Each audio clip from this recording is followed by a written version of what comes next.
Truly local radio, live from the heart of Swansea. 102.1 Swansea Local Radio.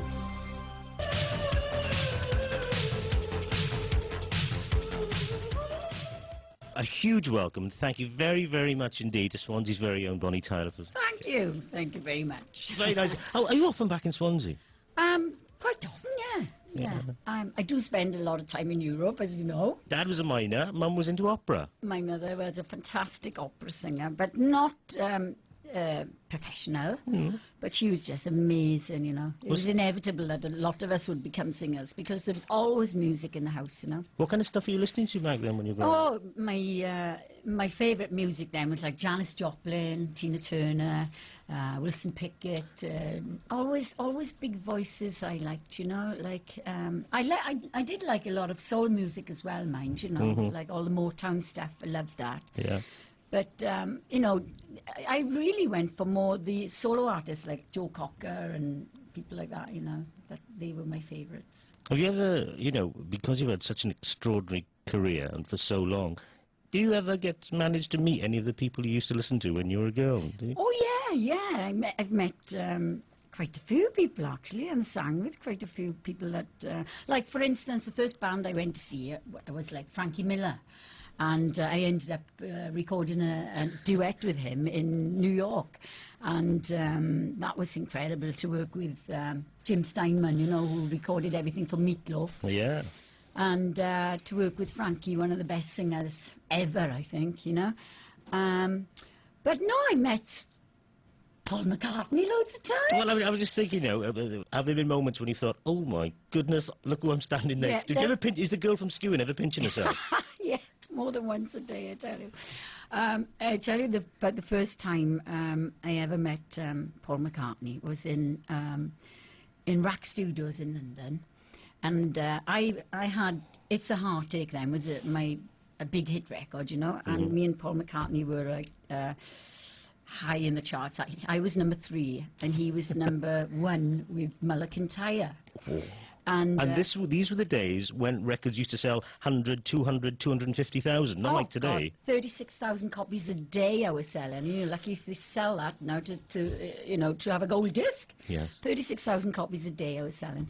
Anyway, so I was in the studio and the girl on reception said to me, Paul McCartney's in today, she said. I said, oh my God! I used to have a poster of him, you know, behind my bed, you know, and I used to kiss him every night, you know. And she said, go and see him. She said, he won't mind. He's a hell of a nice guy. I said, oh no, I couldn't do that, you know. And so this went on now for the whole week, and she said, he's still here. She said, he won't mind. I said, no, I can't, you know. But I used to go in and out of the kitchen hoping I'd bump into him, you know what I mean? But this particular day, she must have told him, you know, that I was dying to meet him, but didn't like to bother him, you know. And I was in the studio by the piano, and we were getting some keys for some songs, and in walks Paul McCartney. He said, hello, what are you up to then? I said, oh my God, you know, I was like a kid, you know. First thing I did was get on the phone to my mother on it and say, hey, Mum, what do you think about who? I said, you'd never guess who I just met. Oh, I don't know, she said, but it'll never be as nice as Robert. And she said, that's my husband, you know. I said, Paul McCartney. Oh, but you'll never meet another boy like Robert. Fabulous story. We're going to be listening to some of your favourites as well, as well as listening to your huge hits. This first one is from Guns N' Roses.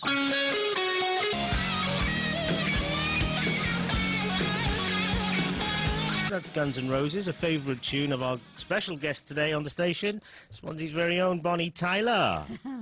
You were just telling us stories, just when we listened to that record, about the people that you meet in the business on the way up, and the very Welsh way in which you regard them and respect them. Well, I think that's why I've been in the business for such a long time and still getting a lot of work, you know, because I was brought up to have respect for people, and on the way up, you know, never forget who you are, because when you come down, because you do go up and down, you know, and, you know, it's a good journey. It's not all about being in the charts, you know. I enjoy singing whether I'm in the charts or not, you know. So the down times are much easier when you've respected people on the way up, because they give you a lot of work, you know, TVs and things like that. And people don't forget you, you know, if you respect them. And The whole way in which you have become a phenomenon on the continent, in Germany in particular. We're always hearing about success in Germany and how huge you are. Are you doing lots of live stuff there as well? always. I got a band. I got a great band. I got some great musicians. I've been with them now for like 15 years. And, you know, every time a tour comes up, they're there for me, you know. I do a lot of summer festivals, outside festivals. I sing to about 80,000 people, you know. And I did Swansea Festival about, I think it was about 8 years ago. I really enjoyed doing that. I'd love to do it again with my band, you know, new material and everything now, you know. We still do a lot of the old songs, but people want to hear that. But I've been really lucky in France this year, you know. I had a #1 record for 12 weeks, a duet version. Si demain. Yes, I sing in French and English. And That's posh. it was #1 for 12 weeks. I couldn't believe it. Yeah, you did that with Karine Anton? Yeah, a young girl called Karine Anton, yeah. How did that come about then? It was her mother's favourite song, right? And she wanted to make a recording of it. And her manager got in touch with me to see if I would be interested in doing a duet with her. And my first reaction was, no way, you know what I mean? I'm not going to do a duet with somebody that, you know, this is my ace card, you know, Total Eclipse of the Heart. And I thought, well, send me something of her voice for me to listen to, you know. So I listened to it, her singing it in French. And it just really got to me, you know. It sounded fantastic in French. Was this girl an established singer? She's a famous actress. Right. And not famous like Catherine, do you know what I mean? She's an actress more than a singer. Yeah. But anyway, so I said, oh, okay, I'll have a go at this, you know. So I went over to France, and we met up. We got on like a house on fire. And then the next day we went into the studio and we recorded the song within 2.5 hours. So the record company called down, they listened to it, and they said, oh my God, this is a smash, you know. So they were going to release it in January. But the radio stations were given, you know, like you're given... Promo copies. Promo copies. And they loved it so much, they played it right from the start. But people were going into the shops and asking to buy it. But it wasn't in the shops because it hadn't been released yet. So they released it then on the 22nd of last December. And, well, the first week it went in at 25, and then it went up to #1 and stayed there for like 3 months. You know? And you just wanted a quiet life, and it all started again. It was great. Anyway, my husband's gone to get a copy of that now because I left it at home. So you can listen to that later if anybody's interested. We're definitely going to play that. Yeah, because it is French and English, and you know, in this country we don't play enough foreign languages, which is strange, really, because in other countries they play like 60-40. Like in French, 60% is French, 40% is in English. You know, and they give everybody a chance, which is great. Let's go way, way back now to the beginning. You don't want me to play My Honeycomb.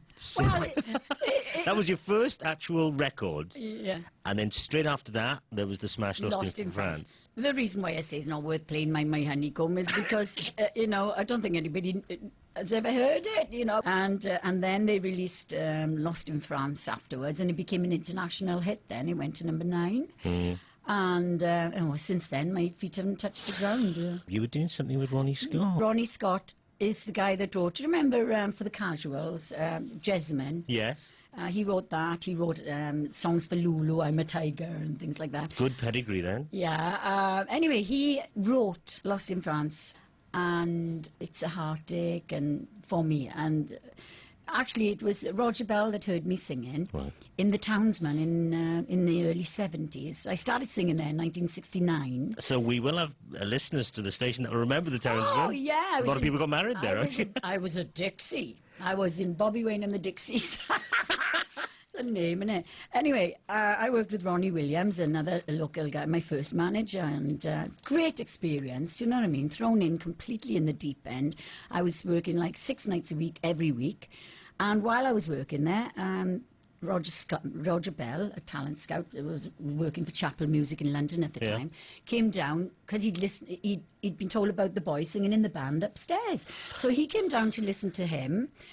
But luckily for me, he walked in on the wrong floor, and heard me singing Nutbush City Limits by Tina Turner. And he was knocked out. So well, hang on, let me get this. This is an exclusive, I think. What you're telling me is that because a fella got the wrong floor in a club, your career happened. Yes, that's exactly right. He heard me singing, and I went back to London and told Ronnie Scott about me. And Ronnie asked me to go up to London, and I made some memos. And one of them was Lost in France. So what happened to the fella upstairs you actually came to see? Ah, do you know what? He's a great singer as well. His name is Vic Oakley. Loads of people will remember him. He had a terrific voice. He still has. He's still doing it. He was like all over Germany in his younger days, you know, and with a band.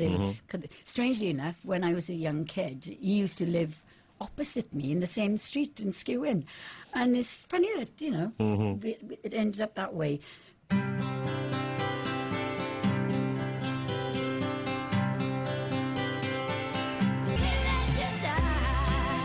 It's a heartache. A personal memory for me, I remember when I was listening to the Nobleman's radio show on Radio 1, you did a special recording of that for him. It's a heartache.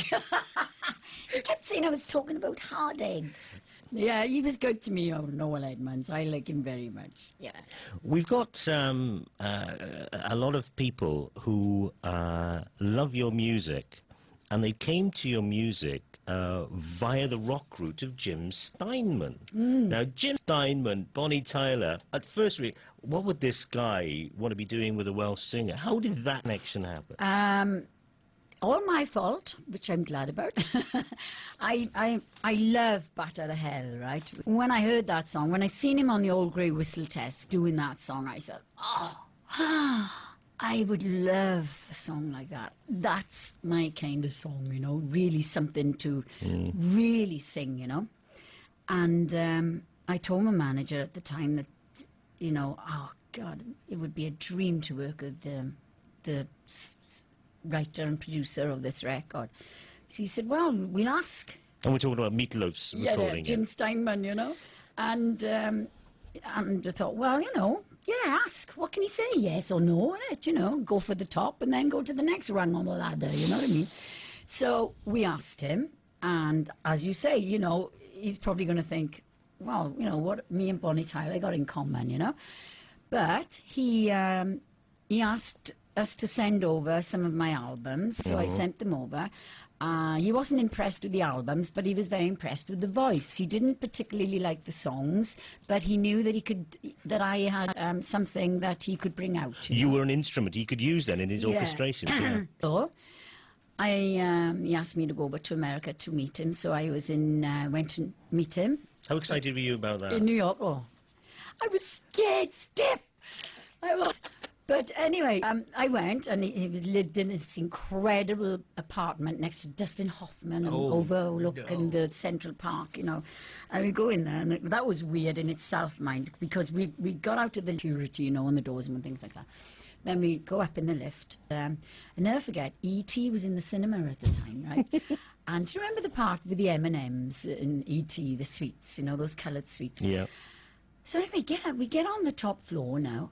And we get out, and there's this row of M&Ms, and it's going in the direction that we got to go in, you know, to Jim's apartment.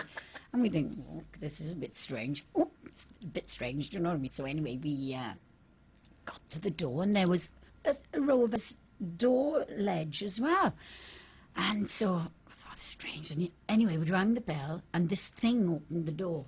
You know, like, a thing? What is it? It or thing in the Addams Family with all that hair, you know? All over the face. Knit, is it? This is the door, and I'm thinking, oh, yeah, you know? So anyway, I was with my manager anyway, so we go in. He says, come in. So anyway, funny, but he played me a lot of songs and decided in the end, basically, that, yes, he did like my voice and he liked the direction that I wanted to go in.